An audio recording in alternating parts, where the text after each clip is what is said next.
ਬਿਹਾਰ ਚੋਣਾਂ ਦੇ ਨਤੀਜਿਆਂ ਦੇ ਪ੍ਰੋਗਰਾਮ ਵਿੱਚ ਤੁਹਾਡਾ ਸਭ ਦਾ ਬਹੁਤ-ਬਹੁਤ ਸਵਾਗਤ ਹੈ। ਸਤਿ ਸ੍ਰੀ ਅਕਾਲ, ਨਮਸਕਾਰ। ਮੈਂ ਬਲਬੀਰ ਜੰਡੂ ਤੇ ਮੇਰੇ ਨਾਲ ਨੇ ਸੀਨੀਅਰ ਪੱਤਰਕਾਰ ਤੇ ਮੇਰੇ ਸਹਿਯੋਗੀ ਬਲਵਿੰਦਰ ਜੰਮੂ ਜੀ। ਅੱਜ ਅਸੀਂ ਗੱਲ ਕਰਾਂਗੇ ਬਿਹਾਰ ਚੋਣਾਂ ਦੇ ਜਿਹੜੇ ਨਤੀਜੇ ਆ ਰਹੇ ਹੈ। ਜਦੋਂ ਤੋਂ ਬਿਹਾਰ ਚੋਣਾਂ ਸ਼ੁਰੂ ਹੋਈਆਂ ਸੀ ਤਾਂ ਲਗਭਗ ਮੀਡੀਆ ਦੇ ਵਿੱਚ ਬਹੁਤੀ ਚਰਚਾ ਜਿਹੜੀ ਹੈ ਬਿਹਾਰ ਚੋਣਾਂ ਦੇ ਉੱਤੇ, ਖਾਸ ਕਰਕੇ ਹਿੰਦੀ ਮੀਡੀਆ 'ਚ ਰਹੀ ਹੈ। और इस चोणां दे एक ये भी खासियत सी कि करोना महामारी दे दौर दे विच और करोना महामारी दे रोकण दे लई लाए गए लॉकडाउन तो बाद ये पहलियां चोणां सी और इन्हां चोणां दे विच जिस तरह जो रुझान देखण नूं मिले जां जो पहला नज़र आउंदा सी, नतीजे कुछ उस तो वखरी तस्वीर कह रहे हैं। ये नतीजे नहीं, अजे प्रोजैक्शन दे विच ही है सारा कुछ, क्योंकि रुझान ने, ट्रेंड ने, ਤੇ ਜਦੋਂ ਫਾਈਨਲ ਨਤੀਜਾ ਆਏਗਾ ਉਦੋਂ ਸਾਰੀ ਗੱਲ ਤਾਂ ਹੋ ਸਕੇਗੀ। ਪਰ ਹੁਣ ਜੋ ਕੁਝ ਸਾਹਮਣੇ ਆ ਰਿਹਾ ਉਹ ਜਿਹੜੇ ਵੀ ਸਰਵੇ ਹੁਣ ਤੱਕ ਹੋਏ ਉਹਨਾਂ ਦੇ ਮੁਤਾਬਕ ਉਸ ਤੋਂ ਬਿਲਕੁਲ ਵੱਖਰੀ ਤਸਵੀਰ ਉੱਥੇ ਉੱਭਰ ਕੇ ਸਾਹਮਣੇ ਆ ਰਹੀ ਹੈ। ਜਾਂ ਜਦੋਂ ਚੋਣ ਰੈਲੀਆਂ ਹੁੰਦੀਆਂ ਸੀ ਜਾਂ ਚੋਣ ਦ੍ਰਿਸ਼ ਬਣਦੇ ਸੀ ਤਾਂ ਉਹਨਾਂ ਤੋਂ ਜਿਹੜੇ ਅਨੁਮਾਨ ਲਾਏ ਜਾ ਰਹੇ ਸੀ ਉਹ ਵੀ ਉਸ ਤੋਂ ਬਿਲਕੁਲ ਵੱਖਰੀ ਤਸਵੀਰ ਹੁਣ ਜਿਹੜੀ ਹੈ ਉਹ ਬਣ ਕੇ ਸਾਹਮਣੇ ਆ ਰਹੀ ਹੈ। ਔਰ ਉਸ ਤਸਵੀਰ ਦਾ ਨਤੀਜਾ ਇਹ ਹੈ कि इस वेले जी उत्थों की स्थिति है उनदे विच जिहड़ा NDA है 126 और इस तरह ही जिहड़ा हैगा 92 के करीब है जिहड़ा महागठजोड़ है उस दी स्थिति है। पर खब्बियां पक्षी जिहड़ियां पार्टियां उत्थे उन्हां दी स्थिति काफ़ी ठीक हैगी है। महागठजोड़ दे विच जिस तरह जिन्नियां उन्हां सीटां लड़ियां उहदे मुताबक काफ़ी वो ठीक उन्हां दे नतीजे अजे तक जिहड़े आ रहे हैं रुझान सामने उन्हां तो लगदे आ। पर यह जरूर है कि ये जिहड़े रुझान सीगे सवेरे जदों पोस्टल बैलट खुलियां उदों वक्री तरह की तस्वीर पेश करते सी, जदों EVM खुलियां उदों तस्वीर वक्री तरह की सामने आउण लगी।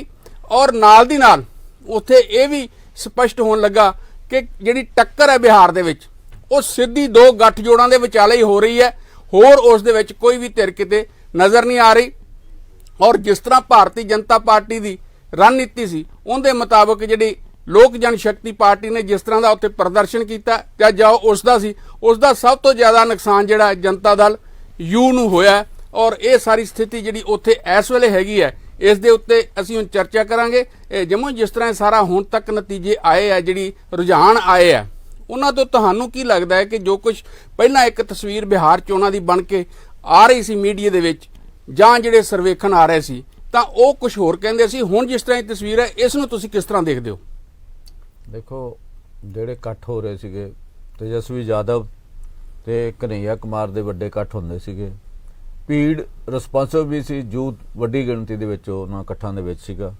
ਉਹਦੇ ਤੋਂ ਇੱਕ ਇਸ ਕਿਸਮ ਦਾ ਸੰਕੇਤ ਮਿਲਦਾ ਸੀਗਾ ਵੀ ਇਸ ਵਾਰੀ ਜਿਹੜੀ ਆ ਨਿਤਿਸ਼ ਕੁਮਾਰ ਤੇ BJP ਦਾ ਗੱਠਜੋੜ ਹੈ ਪਿੱਛੇ ਰਹਿ ਜਾਏਗਾ। ਇਹ ਤੇ ਇਹੋ ਜਿਹੀ ਪ੍ਰੋਜੈਕਸ਼ਨ ਹੀ ਜਿਹੜੇ ਆ ओपीनियन पोल आए ਜਿਹੜੇ ਵੱਖ-ਵੱਖ ਨੇ ਕੀਤੇ, ਉਹਨਾਂ ਦੇ ਵਿੱਚ ਆਲਮੋਸਟ ਸਾਰਿਆਂ ਦੇ ਵਿੱਚ ਹੀ ਇੱਕ ਅੱਧੇ ਨੂੰ ਛੱਡ ਕੇ ਜਿਹੜਾ ਗੱਠਜੋੜ ਹੈ, ਜਿਹੜਾ ਰਾਸ਼ਟਰੀ ਜਨਤਾ ਦਲ ਵਾਲਾ ਗੱਠਜੋੜ ਸੀ, ਉਹ ਅੱਗੇ ਦਿਖਾਈ ਦਿੰਦਾ ਸੀਗਾ। ਇਹ ਸਥਿਤੀ ਜਿਹੜੀ ਆ ਲਗਾਤਾਰ ਆਉਂਦੀ ਰਹੀ ਤੇ ਜਿਹੜੇ ਪੋਸਟਲ ਬੈਲਟ ਆਏ ਜਿਹੜੇ ਪਹਿਲਾਂ ਸ਼ੁਰੂਆਤ ਦੇ ਵਿੱਚ ਆਏ ਉਹਨਾਂ ਦੇ ਵਿੱਚ ਵੀ ਮਹਾਗਠਬੰਧਨ ਕਲੀਅਰ ਕੱਟ ਜਿਹੜਾ ਲੀਡ ਤੇ ਸੀਗਾ, ਉਹਦੀਆਂ ਸੀਟਾਂ ਦੂਜੇ ਪਾਸੇ ਜ਼ਿਆਦਾ ਸੀਗੀਆਂ।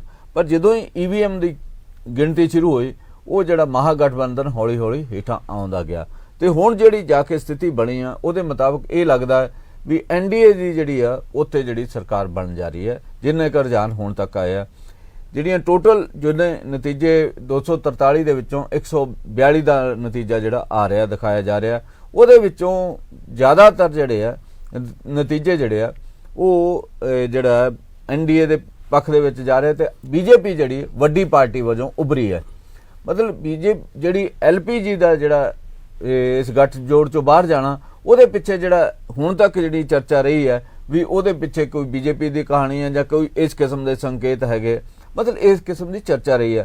वो चर्चा दे विच सीगा भी LPG ने जिहड़ा अपने साबका जिहड़े मरहूम आगू सीगे राम विलास पासवान उन्हां दी पार्टी है, उन्होंने जिहड़ा सारा जिहड़ा जोर है उन्हों का नितिश कुमार के उपर हमला सीगा।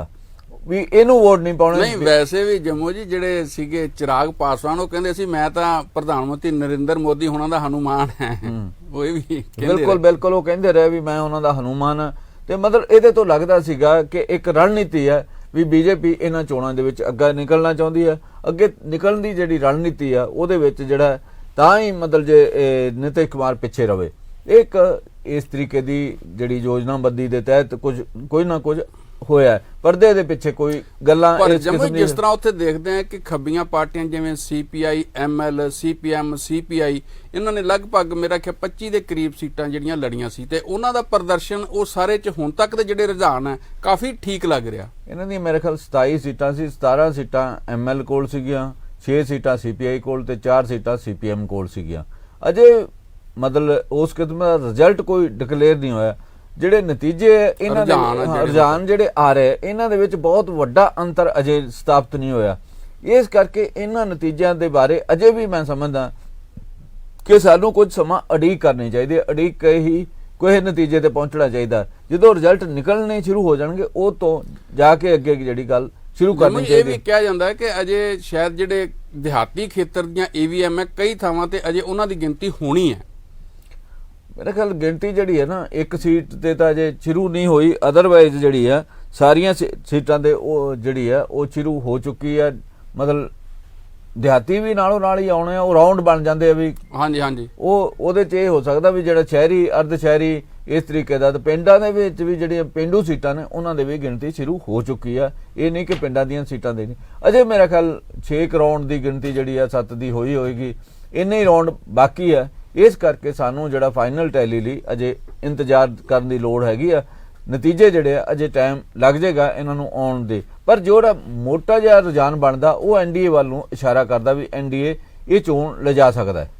ਪਰ ਜਿਸ ਤਰ੍ਹਾਂ ਜੰਮੂ ਜੀ ਪਹਿਲਾਂ ਇਹ ਗੱਲ ਆ ਰਹੀ ਸੀ ਕਿ ਉੱਥੇ ਬਿਹਾਰ ਦੇ ਵਿੱਚ ਜਿਹੜੀ ਸਥਿਤੀ ਬਣੀ ਹੈ, ਜਿਹੜੀ ਪ੍ਰਵਾਸੀ ਮਜ਼ਦੂਰ ਹੈ ਜਿਸ ਤਰ੍ਹਾਂ ਦੀ ਹਾਲਤ ਚੋਂ ਲਾਕਡਾਊਨ ਦੇ ਦੌਰਾਨ ਉੱਥੇ ਗਏ ਆ ਔਰ ਅਜੇ ਵੀ ਉੱਥੇ ਵਿਹਲੇ ਬੈਠੇ ਆ, ਔਰ ਔਰਤਾਂ ਜਿਸ ਤਰ੍ਹਾਂ ਉੱਥੇ ਸ਼ਰਾਬਬੰਦੀ ਜਿਹੜੀ ਨਤੀਸ਼ ਕੁਮਾਰ ਨੇ ਕੀਤੀ ਸੀਗੀ ਉਸ ਦੇ ਵਿੱਚ ਜਿਸ ਤਰ੍ਹਾਂ ਦਾ ਫਲਾਅ ਸੀਗੇ, ਜਿਸ ਤਰ੍ਹਾਂ ਦੀਆਂ ਕਮੀਆਂ ਘਾਟਾਂ ਸੀ ਉਸ ਤੋਂ ਵੀ ਦੁਖੀ ਸੀਗੇ। ਔਰ ਜਿਹੜੇ ਪਹਿਲਾਂ ਇਹਨੇ ਬਕਾਇਦਾ ਔਰਤਾਂ ਦੀ ਵੋਟਾਂ ਦੀ ਜ਼ਿਆਦਾ ਜਿਹੜਾ ਨਤੀਸ਼ ਹੋਣਾ ਦਾ ਜ਼ਿਆਦਾ ਦਾਰੋਮਦਾਰ ਸੀਗਾ ਕਿ ਉਹ ਵੋਟਾਂ ਉਹਨਾਂ ਨੂੰ ਜ਼ਿਆਦਾ ਪੈਣੀਆਂ। ਤੇ ਉੱਥੋਂ ਜਿਹੜੀ ਸਾਰੀ ਸਥਿਤੀ ਉੱਭਰ ਕੇ ਸਾਹਮਣੇ ਆਉਂਦੀ ਹੈ ਜਾਂ ਜਿਹੜੀ ਚੋਣਾਂ ਦੇ ਰੈਲੀਆਂ ਦੇ ਵਿੱਚ ਵੀ ਆਈ ਗੱਲ, ਉਹ ਬੇਰੁਜ਼ਗਾਰੀ ਸੀਗੀ। ਤੇ ਉੱਥੋਂ ਦਾ ਨੌਜਵਾਨ ਜਿਹੜਾ ਉਹ ਬੇਰੁਜ਼ਗਾਰੀ ਦੇ ਨਾਂ ਦੇ ਉੱਤੇ ਹੀ ਕਿ ਬੇਰੁਜ਼ਗਾਰੀ ਨੂੰ ਦੂਰ ਕਰਨ ਦੇ ਲਈ ਜਿਹੜਾ ਉਸਨੇ ਨਾਰਾ ਦਿੱਤਾ ਸੀਗਾ ਬਕਾਇਦਾ ਤੇਜਸਵੀ ਨੇ ਕਿ ਅਸੀਂ 10 ਲੱਖ ਜਿਹੜੀਆਂ ਨੌਕਰੀਆਂ ਉਹ ਪਹਿਲਾ ਕੰਮ ਅਸੀਂ ਜਿਹੜਾ ਇਹ ਕਰਾਂਗੇ। ਤਾਂ ਉਸ ਤੋਂ ਬਾਅਦ ਜਿਹੜਾ ਨੌਜਵਾਨ ਵਰਗ ਸੀਗਾ ਉਹ ਬਹੁਤ ਜ਼ਿਆਦਾ ਸਾਨੂੰ ਉਹਨਾਂ ਦੀਆਂ ਰੈਲੀਆਂ 'ਚ ਵੀ ਦੇਖਣ ਨੂੰ ਮਿਲਿਆ। ਉਹਨਾਂ ਦੇ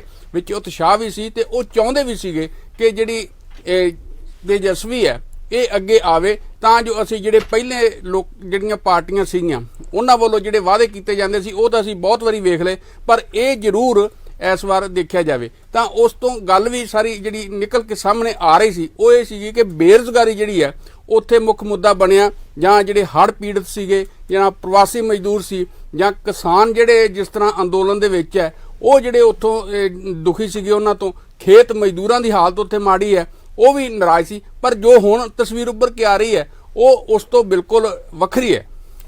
ਮੈਨੂੰ ਜੀ ਗੱਲ ਇਹ ਹੈਗੀ ਬਿਹਾਰ ਦੇ ਵਿੱਚ ਜਿਹੜਾ ਨਿਤਿਸ਼ ਕੁਮਾਰ ਨੇ ਜਿਹੜਾ 5 ਹੈ ਸਾਲ 2005 ਤੋਂ ਅੱਗੇ ਨਹੀਂ ਵਧਿਆ।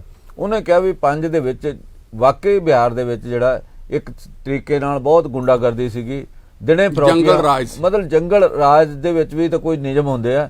ਬਿਹਾਰ ਦੇ ਵਿੱਚ ਕਿਹਾ ਜਾਂਦਾ ਵੀ ਉਹ ਜੰਗਲ ਰਾਜ ਨੂੰ ਵੀ ਕਈ ਮਾਣਿਆਂ 'ਚ ਮਾਤ ਪਾਉਂਦਾ ਸੀਗਾ। ਰਾਜਧਾਨੀ ਪਟਨਾ ਦੇ ਵਿੱਚੋਂ ਅਗਵਾ ਕਰ ਲਏ ਜਾਂਦੇ ਫਰੌਤੀਆਂ ਹੁੰਦੀਆਂ ਸੀਗੀਆਂ। ਨਿਤਿਸ਼ ਕੁਮਾਰ ਨੇ ਇੱਕ ਵੱਡਾ ਕੰਮ ਜਿਹੜਾ ਆ ਕੇ ਕੀਤਾ ਸੀਗਾ, ਜਿੰਨੇ ਵੀ ਮਾਫੀਏ ਸੀਗੇ ਉਹਨਾਂ ਸਾਰਿਆਂ ਨੂੰ ਤੋੜਿਆ ਸੀਗਾ, ਉਹਨਾਂ ਸਾਰਿਆਂ ਨੂੰ ਜੇਲ੍ਹਾਂ 'ਚ ਸੁੱਟਦਾ। ਮਤਲਬ ਬਹੁਤ ਸਾਰਾ ਸਮਾਂ ਜ਼ਮਾਨਤਾਂ ਨਹੀਂ ਹੋਣ ਦਿੱਤੀਆਂ। ਮਤਲਬ ਜਿਹੜੇ ਦਿਨ ਦੇ ਵੀ ਅਗਵਾ ਹੁੰਦੇ ਸੀ ਉਹਨਾਂ ਨੂੰ ਰੋਕਣ ਦੇ ਵਿੱਚ ਉਹਨੇ ਸਫਲਤਾ ਪ੍ਰਾਪਤ ਕੀਤੀ। ਇਹ ਗੱਲ ਉਹਨਾਂ ਦੀ ਵੱਡੇ ਪੱਧਰ ਤੇ ਪ੍ਰਚਾਰੀ ਗਈ। ਇਹਨਾਂ ਚੋਣਾਂ ਦੇ ਵਿੱਚ ਵੀ ਜਿਹੜਾ ਨਿਤਿਸ਼ ਕੁਮਾਰ ਆ ਉਹਨਾਂ ਇਹੀ ਪ੍ਰਚਾਰ ਕੀਤਾ ਵੀ ਉਹਨਾਂ ਦੀ ਜਿਹੜੀ ਪਾਰਟੀ ਆ 2005 ਨੂੰ ਯਾਦ ਕਰੋ, 2005 ਦੇ ਵਿੱਚ ਹਾਲਤ ਕੀ ਸੀਗੀ ਬਿਹਾਰ ਦੇ ਵਿੱਚ, ਅਗਵਾ, ਫਰੌਤੀ, ਕਤਲ, ਇਹ 3 ਚੀਜ਼ਾਂ ਮੁੱਖ ਸੀਗੀਆਂ। ਤੇ ਜੇ ਤੁਸੀਂ ਹੁਣ ਵੀ ਇਹੋ ਜਿਹਾ ਰਾਜ ਕਾਇਮ ਕਰੋਗੇ ਤਾਂ ਉਹੀ ਤਰ੍ਹਾਂ ਦੁਬਾਰਾ ਫੇਰ ਸੱਤਾ ਦੇ ਵਿੱਚ ਕਬਜ਼ਾ ਹੋਣਗੀਆਂ ਤੇ ਤੁਹਾਨੂੰ ਮਾੜੇ ਦਿਨ ਵੇਖਣੇ ਪੈਣਗੇ। ਜਿਵੇਂ ਪੰਜਾਬ ਦੇ ਵਿੱਚ ਕਈ ਵਾਰੀ ਇਸ ਕਿਸਮ ਦੀ ਸਥਿਤੀ ਬਣਦੀ ਹੈ। ਕਈ ਵਾਰੀ ਇਹ ਕੀਤਾ ਜਾਂਦਾ ਕਿ ਪੰਜਾਬ ਨੇ ਜਿਹੜਾ 15 ਸਾਲ ਦਾ ਜਿਹੜਾ ਦਹਿਸ਼ਤਗਰਦੀ ਦਾ ਦੌਰ ਹੰਡਾਇਆ, ਮਤਲਬ ਕੋਈ ਤੇਰੇ ਇਸ ਕਿਸਮ ਦਾ ਨਾਰਾ ਲਾ ਸਕਦੀ ਹੈ ਵੀ ਪੁਰਾਣਾ ਦੌਰ ਫੇਰ ਪਰਤ ਸਕਦਾ। ਮਤਲਬ ਇਹ ਇੱਕ ਉੱਥੇ ਗੱਲਬਾਤ ਜਿਹੜੀ ਹੈ ਚੱਲਦੀ ਰਹੀ ਤੇ ਨਿਤਿਸ਼ ਕੁਮਾਰ ਨੇ 2005 ਹੀ ਜ਼ਿਆਦਾ ਉਭਾਰਿਆ। ਲੱਗਦਾ ਉਹਨਾਂ ਦੀ ਗੱਲ ਨੂੰ ਥੋੜਾ ਬੜਾ ਕਿਤੇ ਨਾ ਕਿਤੇ ਇਹ ਗੱਲ ਤਾਂ ਕਿਤੇ ਨਹੀਂ ਉਹਨਾਂ ਨੇ ਕੀਤੀ ਕਿ ਜਿਹੜੇ ਪਿਛਲੇ 15 ਸਾਲ ਲੰਘੇ ਆ, ਜੇ ਬਿਹਾਰ ਦੀ ਜਿਹੜੀ ਹਾਲਤ ਹੈ ਅਜੇ ਤੱਕ ਉੱਥੇ ਅਰਬਨਾਈਜੇਸ਼ਨ ਜਿਹੜੀ ਹੈ ਸਭ ਤੋਂ ਘੱਟ ਹੈ ਔਰ ਇੱਕ ਦਿਹਾਤੀ ਰਾਜ ਦੇ ਤੌਰ ਤੇ ਹੀ ਜਾਣਿਆ ਜਾਂਦਾ ਬਿਹਾਰ ਨੂੰ, ਤਾਂ ਉਹਦੇ ਵਿੱਚ ਤਾਂ ਕਿਸੇ ਤਰ੍ਹਾਂ ਦਾ ਕੋਈ ਬਦਲਾਅ ਆਇਆ ਨਹੀਂ ਔਰ ਨਾ ਹੀ ਉਹਨਾਂ ਨੇ ਆਪਣੇ 15 ਸਾਲਾਂ ਦੀ ਗੱਲ ਕੀਤੀ ਆ। ਉਹ ਤਾਂ 2005 ਤੋਂ ਪਹਿਲਾਂ ਦੀ ਸਾਰੀ ਸਥਿਤੀ ਬਾਰੇ ਬੋਲਦੇ ਰਹੇ। ਇੱਕ ਤਾਂ ਇਹ ਪੱਖ ਸੀ। ਦੂਜਾ ਜਿਹੜਾ ਉਹਨਾਂ ਨੇ ਸਾਰੀ ਜਿਹੜੀ ਦਾਰੋਮਦਾਰ ਸੀਗਾ ਉਹ ਪ੍ਰਧਾਨ ਮੰਤਰੀ ਨਰਿੰਦਰ ਮੋਦੀ ਹੋਣਾ ਦੇ ਰੱਖਿਆ ਸੀਗਾ ਕਿ ਉਹਨਾਂ ਦੇ ਨਾਂ ਤੇ ਹੀ ਉਹਨਾਂ ਨੇ ਵੋਟਾਂ ਮੰਗੀਆਂ, ਜਦੋਂ ਕਿ ਪਹਿਲਾਂ ਜਿਹੜੇ ਦੌਰ ਸੀਗੇ ਉਹਦੇ ਵਿੱਚ ਉਹ ਸਭ ਤੋਂ ਵੱਧ ਨਰਿੰਦਰ ਮੋਦੀ ਦੀ ਮੁਖਾਲਫਤ ਕਰਦੇ ਰਹੇ। ਤਾਂ ਇਹ ਸਾਰੀ ਜਿਹੜੀ ਸਥਿਤੀ ਸੀ ਇਸ ਦਾ ਵੀ ਕੋਈ ਉੱਥੇ ਅਸਰ ਹੋਇਆ? ਦੇਖੋ 2015 ਦੀਆਂ ਚੋਣਾਂ ਦੇ ਵਿੱਚ ਨਿਤਿਸ਼ ਕੁਮਾਰ ਤੇ ਲਾਲੂ ਇਕੱਠੇ ਸੀਗੇ, ਇੱਕ ਵੱਖਰਾ ਗੱਠਜੋੜ ਬਣਿਆ ਹੋਇਆ 2015 ਦੇ ਵਿੱਚ। 15 ਤੋਂ ਬਾਅਦ ਕੁਝ ਇਹੋ ਜਿਹੀਆਂ ਘਟਨਾਵਾਂ ਵਾਪਰੀਆਂ ਤੇ ਜਿਹੜੇ ਨਿਤਿਸ਼ ਕੁਮਾਰ ਉਸ ਗੱਠਜੋੜ ਚੋਂ ਬਾਹਰ ਆ ਗਏ। ਉਹਨਾਂ ਨੇ ਬੀਜੇਪੀ ਨਾਲ ਫੇਰ ਗੱਲਬਾਤ ਕਰ ਲਈ ਤੇ ਦੋਨਾਂ ਦਾ ਫੇਰ 2 ਸਾਲ ਬਾਅਦ ਜਿਹੜਾ ਕੁਝ ਸਮੇਂ ਬਾਅਦ ਗੱਠਜੋੜ ਬਣ ਗਿਆ। ਇਹਨਾਂ ਚੋਣਾਂ ਦੇ ਵਿੱਚ ਇਹ ਠੀਕ ਗੱਲ ਹੈਗੀ ਕਿ ਨਿਤਿਸ਼ ਐਂਟੀ ਇਨਕੰਬੈਂਸੀ ਦਾ ਫੈਕਟਰ ਉੱਥੇ ਜ਼ਰੂਰ ਸੀਗਾ, ਸ਼ਤਾਬਦੀ ਵਿਰੋਧੀ ਜ਼ਰੂਰ ਉੱਥੇ ਲਹਿਰ ਸੀ। ਉਹ ਨਿਤੀਸ਼ ਕੁਮਾਰ ਵਿਰੋਧੀ ਲਹਿਰ ਸੀ ਅਸਲ 'ਚ ਜੰਮੂ 'ਚ ਕਿਤੇ ਲੱਗਦਾ, ਕਿਉਂਕਿ ਬੀਜੇਪੀ ਤਾਂ ਉਹਦੇ 'ਚ ਗੇਨ ਕਰ ਰਹੀ ਹੈ। ਜਿਹੜੇ ਰੁਝਾਨ ਆ ਰਹੇ, ਦੇਖੋ ਰੁਝਾਨਾਂ ਤੋਂ ਰੁਝਾਨ ਜਦੋਂ ਆ ਰਹੇ ਸੀ ਉਹ ਤੋਂ ਪਹਿਲਾਂ ਵੀ ਉੱਥੇ ਗੱਲ ਹੋਈ। ਉੱਥੇ ਇਹ ਸੀਗਾ ਵੀ ਠੀਕ ਹੈ ਜਿਹੜਾ ਤੇਜਸਵੀ ਯਾਦਵ ਦੇ ਭੀੜਾਂ ਨੂੰ ਖਿੱਚਦਾ। ਅਸੀਂ ਵੀ ਇੱਥੇ ਆਪਣੀਆਂ ਡਿਸਕਸ਼ਨਾਂ 'ਚ ਕਿਹਾ ਵੀ ਭੀੜਾਂ ਵੋਟਾਂ 'ਚ ਬਦਲਣਗੀਆਂ ਜਾਂ ਨਹੀਂ, ਇਹ ਵੱਡਾ ਸਵਾਲ ਹੈ। ਉੱਥੇ ਇੱਕ ਸਵਾਲ ਇਹ ਸੀਗਾ ਵੀ ਜਿਹੜਾ ਮਨੀ ਐਂਡ ਮਸਲ ਪਾਵਰ ਇਹ ਦੋਨੇ ਚੱਲਣੇ ਆ। ਜਿਹੜਾ ਇਹਦੇ 'ਚ ਅੱਗੇ ਨਿਕਲ ਗਿਆ ਉਹ ਸੱਤਾ ਜਿਹੜੀ ਆ ਉਹਦੇ ਕੋਲ ਚਲੇ ਜਾਏਗੀ। ਬਿਹਾਰ ਦੇ ਵਿੱਚ ਗਰੀਬੀ ਬਹੁਤ ਹੈਗੀ ਹੈ ਤੇ ਜਦੋਂ ਇਹੋ ਜਿਹੇ ਕੰਮ ਹੁੰਦੇ ਆ ਸੱਤਾ ਦੇ ਵਿੱਚ ਪੈਸੇ ਦਾ ਤੇ ਮਸਲ ਪਾਵਰ ਦਾ, ਇਹ ਸਾਰਾ ਕੁਝ ਜਦੋਂ ਗੱਲਾਂ ਆਉਂਦੀਆਂ ਤਾਂ ਉਦੋਂ ਜਿਹੜੇ ਆਮ ਵੋਟਰ ਜਿਹੜੇ ਉਹ ਇਸ ਗੱਲ ਵਿੱਚ ਰੁੱਝ ਜਾਂਦੇ, ਮਤਲਬ ਪਿੱਛੇ ਤੁਰ ਪੈਂਦੇ ਆ।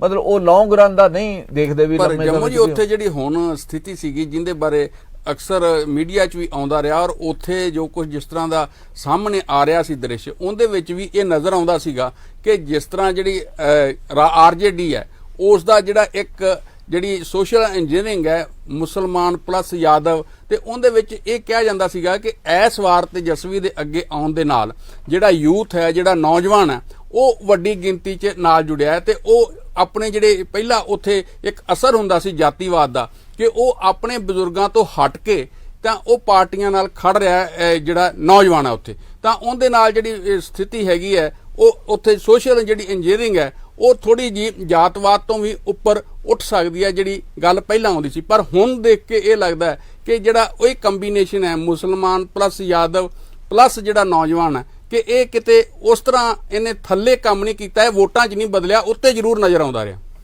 ਦੇਖੋ ਅਸੀਂ ਜਿਹੜੀਆਂ ਪ੍ਰੋਗਰੈਸਿਵ ਸਟੇਟਸ ਲੈਂਦੇ, ਮਤਲਬ ਪੰਜਾਬ ਉਹਨਾਂ 'ਚ ਆਉਂਦਾ, ਕੇਰਲਾ ਉਹਨਾਂ 'ਚ ਆਉਂਦਾ, ਕੁਝ ਹੋਰ ਸਟੇਟ ਆਉਂਦੇ ਆ, ਪਰ ਬਿਹਾਰ ਜਿਹੜਾ ਹੈ, ਯੂਪੀ ਹੈ, ਹੋਰ ਜਿਹੜੇ ਕਈ ਸਾਰੇ ਸੂਬੇ ਸਾਡੇ ਦੇਸ਼ ਦੇ ਆਉਂਦੇ, ਉਹਨਾਂ ਸਾਰਿਆਂ ਦੇ ਵਿੱਚ ਜਾਤ ਪਾਤ ਦੇ ਸਮੀਕਰਨ ਜਿਹੜੇ ਆ ਕਿਸੇ ਨਾ ਕਿਸੇ ਤਰੀਕੇ ਨਾਲ ਡੋਮੀਨੇਟ ਕਰਦੇ ਆ ਤੇ ਬਿਹਾਰ ਅਜੇ ਉਹਨਾਂ ਤੋਂ ਪਾਸੇ ਨਹੀਂ ਹਟਿਆ। ਬਿਹਾਰ ਉਹਨਾਂ ਦੇ ਵਿੱਚ ਹੀ ਆਉਂਦਾ।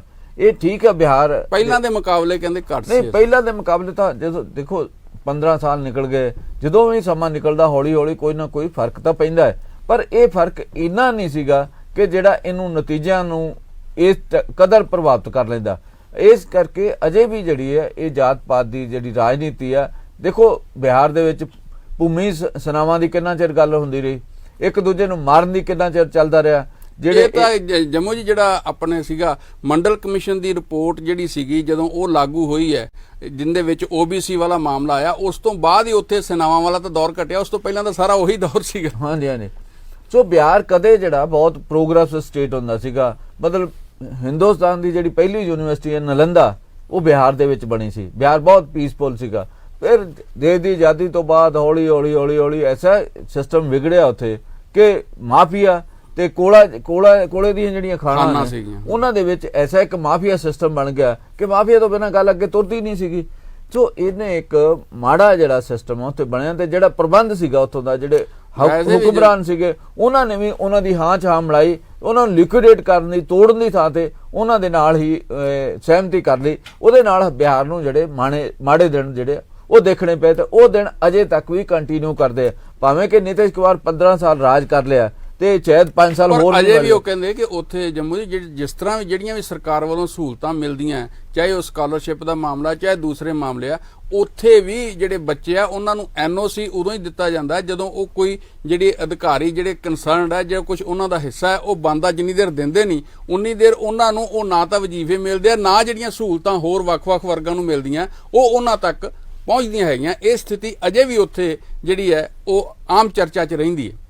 ਦੇਖੋ ਇਹ ਸਥਿਤੀ ਹੈਗੀ ਹੈ, ਮਤਲਬ ਬਿਹਾਰ ਦੇ ਵਿੱਚ ਜਿਹੜਾ ਐਜੂਕੇਸ਼ਨ ਦਾ ਮਾਮਲਾ, ਸਿਹਤ ਦਾ ਮਾਮਲਾ, ਕਰੋਨਾ ਮਹਾਮਾਰੀ ਦੇ ਦੌਰਾਨ ਮਤਲਬ ਉਹਨਾਂ ਕੋਲ ਕੋਈ ਪ੍ਰਬੰਧ ਹੀ ਨਹੀਂ ਸੀਗਾ।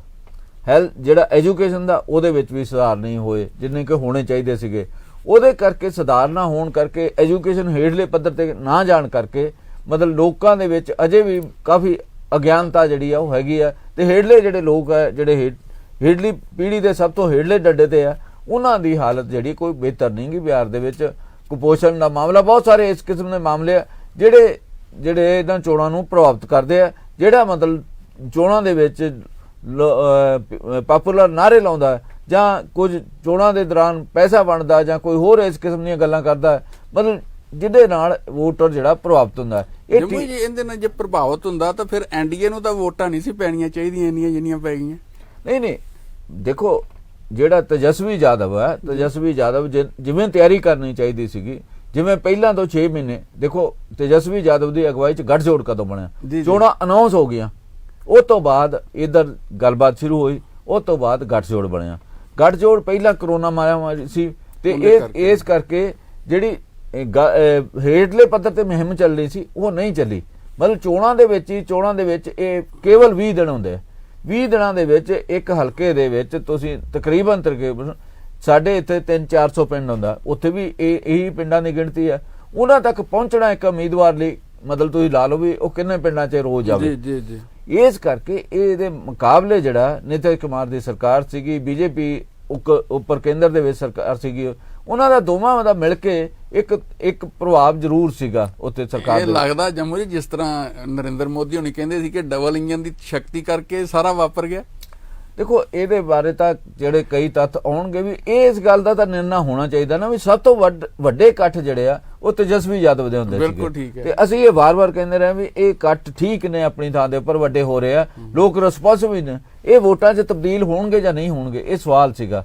ਲੋਕਾਂ ਨੇ ਹੁਣ ਇਹ ਲਾਸਟ ਮੂਮੈਂਟ ਤੇ ਜਿੰਨੇ ਸਰਵੇ ਆਏ ਉਹਨਾਂ ਦੇ ਵਿੱਚ ਬਹੁਤਿਆਂ ਦੇ ਵਿੱਚ ਇੱਕ ਅੱਧੇ ਨੂੰ ਛੱਡ ਕੇ ਸਾਰਿਆਂ ਦੇ ਵਿੱਚ ਜਿਹੜਾ ਇਹ ਰਾਸ਼ਟਰੀ ਗੱਠਜੋੜ ਜਿਹੜਾ ਮਹਾਗਠਜੋੜ ਉਹ ਜਿੱਦਾ ਸੀਗਾ। ਇੱਕ ਤਾਂ ਇਹ ਜਿੱਦਾ ਸੀ, ਇੱਕ ਇਹ ਜੰਮੂ ਜੀ ਉੱਥੇ ਵੇਖਣ ਨੂੰ ਮਿਲਿਆ ਕਿ ਜਿਹੜੀ ਟੱਕਰ ਦੋਨਾਂ ਗੱਠਜੋੜਾਂ 'ਚ ਸਿੱਧੀ ਸੀ, ਔਰ ਜਿਹੜੇ ਬਹੁਤੇ ਜ਼ਿਆਦਾ ਫਸਵੀਂ ਟੱਕਰ ਕਹਿੰਦੇ ਸੀ ਉਹ 110, 122, 123 ਇਸ ਤਰ੍ਹਾਂ ਦਾ ਜਿਹੜਾ ਦੱਸਦੇ ਸੀ ਕਿ ਮਹਾਗਠਜੋੜ ਜਿਹੜਾ ਅੱਗੇ ਰਹੇਗਾ, ਭਾਵੇਂ ਕਿ BJP ਜਾਂ NDA ਜਿਹੜਾ ਹੈਗਾ ਉਹ ਸੀਟਾਂ 110 ਵੀ ਲਿਜਾ ਸਕਦਾ, 112 ਵੀ ਲਿਜਾ ਸਕਦਾ, 114 ਵੀ ਲਿਜਾ ਸਕਦਾ, ਪਰ ਅਲਟੀਮੇਟਲੀ ਸਰਕਾਰ ਉੱਥੇ ਉਹਦੀ ਬਣੇਗੀ। ਪਰ ਹੁਣ ਜਿਸ ਤਰ੍ਹਾਂ ਦੇ ਰੁਝਾਨ ਸਾਹਮਣੇ ਆ ਰਹੇ ਆ ਉਹਦੇ ਤੋਂ ਜੰਮੀ ਕਿਤੇ ਨਾ ਕਿਤੇ ਇਹ ਗੱਲ ਤਾਂ ਲੱਗਦੀ ਹੈਗੀ ਹੈ ਕਿ ਪ੍ਰਧਾਨ ਮੰਤਰੀ ਨਰਿੰਦਰ ਮੋਦੀ ਦੀ ਅਜੇ ਜਿਹੜਾ ਅਸਰ ਹੈ ਵੋਟਰਾਂ ਤੇ, ਲੋਕਾਂ ਤੇ, ਉਹ ਕਾਇਮ ਹੈਗਾ। ਦੇਖੋ ਅਸਰ ਤਾਂ ਕਾਇਮ ਲੱਗਦਾ ਹੈ। ਜੋ ਰੁਝਾਨ ਆ ਮਤਲਬ ਨਿਤਿਸ਼ ਕੁਮਾਰ ਦੀਆਂ ਫੋਟੋਆਂ ਲਾ ਕੇ ਪ੍ਰਧਾਨ ਮੰਤਰੀ ਦੀਆਂ ਫੋਟੋਆਂ ਦੇ ਚਲਾਉਣਾ ਸਾਰਾ ਕੰਮਕਾਜ, ਇਹ ਤਾਂ ਲੱਗਦਾ ਹੀ ਹੈ ਉਹਨਾਂ ਦਾ ਅਸਰ ਅਜੇ ਹੈਗਾ ਇਹ ਦੇਸ਼ ਦੇ ਲੋਕਾਂ ਦੇ ਉੱਪਰ। ਪਰ ਜੋ ਉਹਨਾਂ ਨੇ ਵੀ ਵਾਅਦੇ ਕੀਤੇ, ਜੋ ਉਹਨਾਂ ਦੀ ਕੇਂਦਰੀ ਸਰਕਾਰ ਨੇ ਵਾਅਦੇ ਕੀਤੇ, ਉਹ ਵੀ ਨਹੀਂ ਪੂਰੇ ਕੀਤੇ ਗਏ। ਬਿਲਕੁਲ ਠੀਕ ਹੈ। ਇਸ ਕਰਕੇ ਇਹ ਪ੍ਰਭਾਵ ਕਿਸ ਤਰੀਕੇ ਦਾ ਮੰਨਿਆ ਜਾਵੇ, ਮਤਲਬ ਵਾਅਦੇ ਨਾ ਕਰਨ, ਪੂਰੇ ਕਰਨ ਕਰਕੇ ਦਾ ਪ੍ਰਭਾਵ ਹੈ, ਮਤਲਬ ਕਿਸ ਕਿਸਮ ਦਾ ਪ੍ਰਭਾਵ ਹੈ। ਮਤਲਬ ਇੱਕ ਪੋਜ਼ਿਟਿਵ ਜਿਹੜਾ ਉਹਨਾਂ ਨੇ ਹੁਣੇ ਹੋਇਆ ਵੀ ਨੋਟਬੰਦੀ ਤੇ ਉਹਨਾਂ ਕਿਹਾ ਵੀ ਇਹਦੇ ਨਾਲ ਮਤਲਬ ਪਾਰਦਰਸ਼ਤਾ ਆਈ ਆ, ਕਾਲਾ ਧਨ ਘਟ ਗਿਆ, ਮਤਲਬ ਸਾਰਾ ਕੁਝ। ਜਿਹੜੀਆਂ ਹਕੀਕਤਾਂ ਇਹਦੇ ਉਲਟ ਨੇ, ਮਤਲਬ ਇਹ ਜਿਹੜੀਆਂ ਹਕੀਕਤਾਂ ਉਲਟ ਨੇ, ਇਸ ਕਰਕੇ ਇੱਕ ਹੋਰ ਸ਼ੰਕਾ ਜਿਹੜਾ EVM ਤੇ ਅਕਸਰ ਜਾਂਦਾ ਵੀ EVM ਜਿਹੜੇ ਦੇਸ਼ਾਂ ਨੇ ਅਪਣਾਈ ਸੀ ਉਹਨਾਂ ਨੇ ਛੱਡਤੀ ਆ, ਸਾਡੇ ਦੇਸ਼ ਨੂੰ ਇਹ EVM ਜਾਰੀ ਰੱਖਣੀ ਚਾਹੀਦੀ, ਨਹੀਂ ਰੱਖਣੀ ਚਾਹੀਦੀ, ਇਹਦੇ ਉੱਪਰ ਵੀ ਮੇਰਾ ਖਿਆਲ ਸਵਾਲ ਵੱਡੇ ਪੱਧਰ ਤੇ ਆਉਣਗੇ। ਇਸ ਕਰਕੇ ਮੈਨੂੰ ਵੀ ਲੱਗਦਾ ਜਿਵੇਂ ਦੂਜੇ ਦੇਸ਼ਾਂ ਨੇ ਮਤਲਬ ਮਾਮਲਾ ਛੱਡ ਦਿੱਤਾ EVM ਦਾ ਨਾ, ਅਮਰੀਕਾ 'ਚ ਦੇਖੋ ਏਡੀ ਵੱਡੀ ਚੋਣ ਹੋਈ ਆ, ਬੈਲਟ ਨਾਲ ਹੀ ਹੋਈ ਹੈ ਸਾਰੀ। ਸਾਡੇ ਦੇਸ਼ ਨੂੰ ਵੀ ਮੇਰਾ ਖਿਆਲ ਇਹ ਪ੍ਰਣਾਲੀ ਛੱਡਣੀ ਪਊਗੀ, ਫਿਰ ਬੈਲਟ ਦੇ ਵਾਲੇ ਪਾਸੇ ਵੱਲ ਨੂੰ ਆਉਣਾ ਪਏਗਾ। ਇਹ ਚੋਣ ਤੋਂ ਬਾਅਦ ਇਹ ਸਵਾਲ ਜ਼ਰੂਰ ਵੱਡੇ ਪੱਧਰ ਤੇ ਉੱਠਣ ਦੀ ਸੰਭਾਵਨਾ ਹੈਗੀ ਹੈ।